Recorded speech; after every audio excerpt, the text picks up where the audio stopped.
Champions লিগে নিজেদের মাঠে একটা সুন্দর জয় তুলে নিয়েছে অ্যাস্টন ভিল্লা এবং এই জয়ের পিছনে অন্যতম কারিগর ছিলেন এমিলিয়ানো মার্টিনেজ।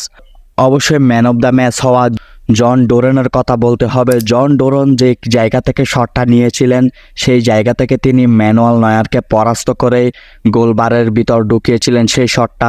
ওই গোলটা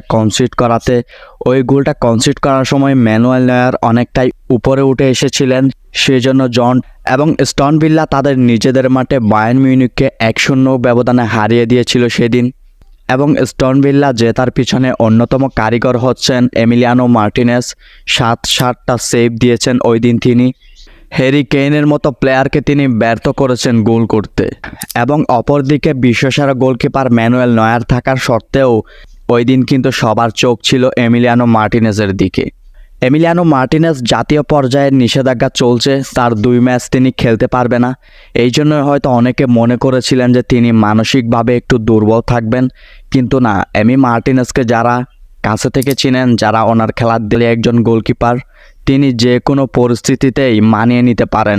2022 সালেও আমরা দেখেছি যে আর্জেন্টিনাকে খাদের কিনারা থেকে তুলে এসে কিভাবে বিশ্বকাপ জিতিয়েছিলেন, কিভাবে কতগুলো পেনাল্টি সেভ দিয়েছেন এবং কিছুদিন আগে হুমকার দিয়ে বলেছিলেন যে অ্যাস্টন ভিল্লাকে চ্যাম্পিয়ন্স লিগ খেলাবে।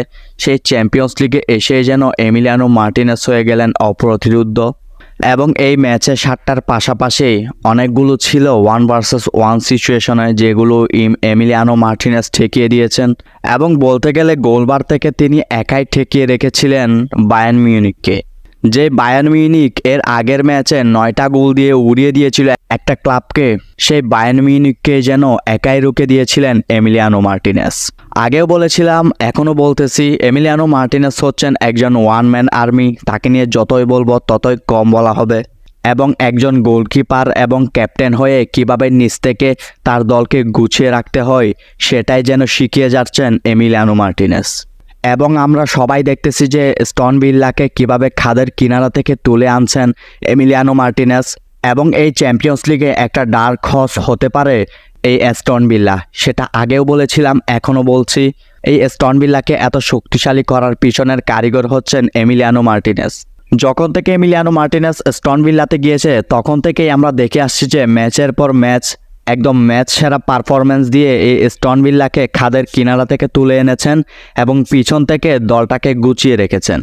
আবারও বলতে চাই, এই অ্যাস্টন ভিল্লাকে এত সেরা করে তোলার পেছনের কারিগর হচ্ছেন একমাত্র এমিলিয়ানো মার্টিনেজ।